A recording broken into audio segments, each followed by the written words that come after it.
പെരിയ ഇരട്ട കൊലപാതക കേസിലെ പ്രതിയുടെ മകന്റെ വിവാഹ സൽക്കാരത്തിൽ പങ്കെടുത്ത കോൺഗ്രസ് നേതാക്കൾക്കെതിരെ നടപടിക്ക് സാധ്യത.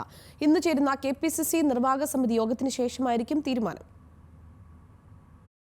കാസർഗോഡ് കോൺഗ്രസിലുണ്ടായ സംഭവ വികാസങ്ങളെക്കുറിച്ച് അന്വേഷിക്കാൻ കെപിസിസി പ്രസിഡന്റ് കെ സുധാകരൻ ചുമതലപ്പെടുത്തിയ കമ്മിറ്റി അംഗങ്ങൾ നൽകിയ റിപ്പോർട്ടിന്റെ അടിസ്ഥാനത്തിലാകും നടപടി.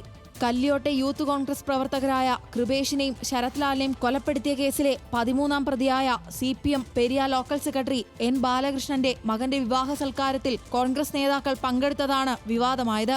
മെയ് 7-ന് പെരിയ മൊയോലത്തെ ഓഡിറ്റോറിയത്തിലായിരുന്നു വിവാഹ സൽക്കാര ചടങ്ങ്.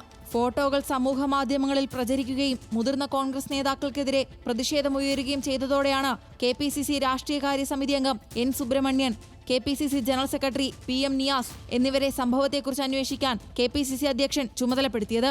കഴിഞ്ഞ മാസം 29-ന് ജില്ലയിലെത്തി തെളിവെടുപ്പ് നടത്തിയ ശേഷം കഴിഞ്ഞയാഴ്ച റിപ്പോർട്ട് കെപിസിസി അധ്യക്ഷന് കൈമാറിയിരുന്നു. രാജ്മോഹൻ ഉണ്ണിത്താൻ MP, DCC ഭാരവാഹികൾ, വിവിധ പോഷക സംഘടനാ ജില്ലാ പ്രസിഡന്റുമാർ എന്നിവരുൾപ്പെടെ 60ഓളം പേരാണ് സമിതി മുൻപാകെ തെളിവ് നൽകാനെത്തിയത്.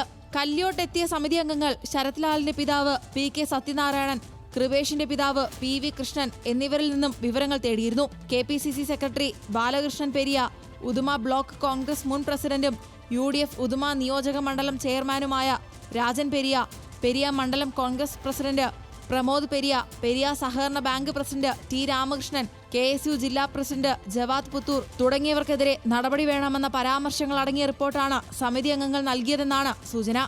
സംഭവം വിവാദമായതോടെ പ്രമോദ് പെരിയയെ മണ്ഡലം പ്രസിഡന്റ് സ്ഥാനത്ത് നിന്ന് നീക്കിയിരുന്നു.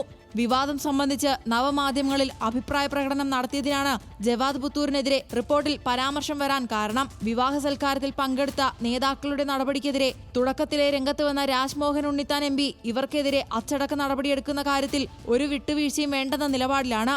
ന്യൂസ് മലയാളം, കാസർഗോഡ്.